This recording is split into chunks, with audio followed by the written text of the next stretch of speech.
Sekarang ni aku banyak outstation dan kalau outstation selalunya aku akan tidur dalam kereta je sebab yelah habis kerja malam, so malas nak tidur dekat hotel. Lepas tu pagi-pagi dah kena bangun buat kerja kan. Tapi jangan risaulah sebab dalam kereta aku dah ada sleeping bag, aku dah ada tilam angin, so semua adalah lengkap. Cuma satu je tak lengkap, iaitu kipas. Jadi disebabkan tu aku dapatkan satu kipas yang gabak besar ni daripada Tahan dan memang ternyata betul-betul gabak. Okay, so jom kita unbox kipas daripada Tahan ni. Yang ni sebenarnya korang boleh bawa untuk camping juga tau. Selain daripada korang boleh tidur dalam kereta kan. Jangan tidur aku lah, tidur dalam kereta. Korang boleh bawa juga pergi camping. Okay, kipas dia macam ni. Ush, serius besar babe. Lepas tu dia ada bagi juga bag. Cantik lah bag dia ni. Bag baldu je ni. So kalau korang nak bawa, boleh bawa dalam bag, tak payah bawa kotak dia. Lepas tu dia ada bagi juga dua benda. Satu, kabel pengecas type A, type C. Satu lagi ada remote juga. Mungkin remote ni aku takkan guna sebab nak buat apa kan. So kita simpan je lah benda ni dalam kotak balik. Okay, kipas ni.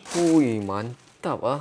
Serius, gabak besar. Korang boleh berdirikan dia macam ni je. Letak macam ni dah okey dah.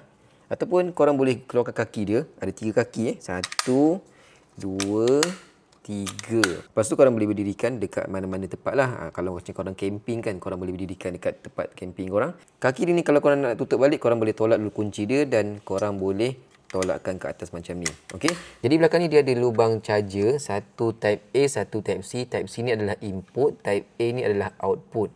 Jadi kalau korang nak charge handphone korang, yes, dia boleh juga jadi sebagai power bank tau. Korang boleh cucukkan je kabel ni ke phone korang dan ke sini dan dia akan charge phone korang. Bateri dia 16,000 mAh. Jadi kalau korang nak on sepanjang malam, tak ada masalah. Daripada maghrib sampailah ke subuh boleh, tapi janganlah buka kuat-kuat, okey? Bukalah level yang slow sahaja. Depan ni ada button-button dia. Yang ni adalah tombol untuk hidupkan dia. Pusingkan aja, kipas akan pusing. Macam tu. Mantap kan? Yang kedua ada button untuk dibagi dia swing, kiri kanan. Ada dua level satu 90 darjah, satu lagi 45 darjah. So korang tekan aja, dia akan terus berpusing. Yang ni 90 darjah. Nak adjust, tekan lagi sekali, dia akan pergi ke 45 darjah pula. Untuk offkan dia punya teleng-teleng tu, korang boleh tekan lagi sekali. Atas ni pula dia ada button untuk lampu. Tekan button ni, lampu keluar. Lampu putih, tekan lagi, warna warm, putih campur oren.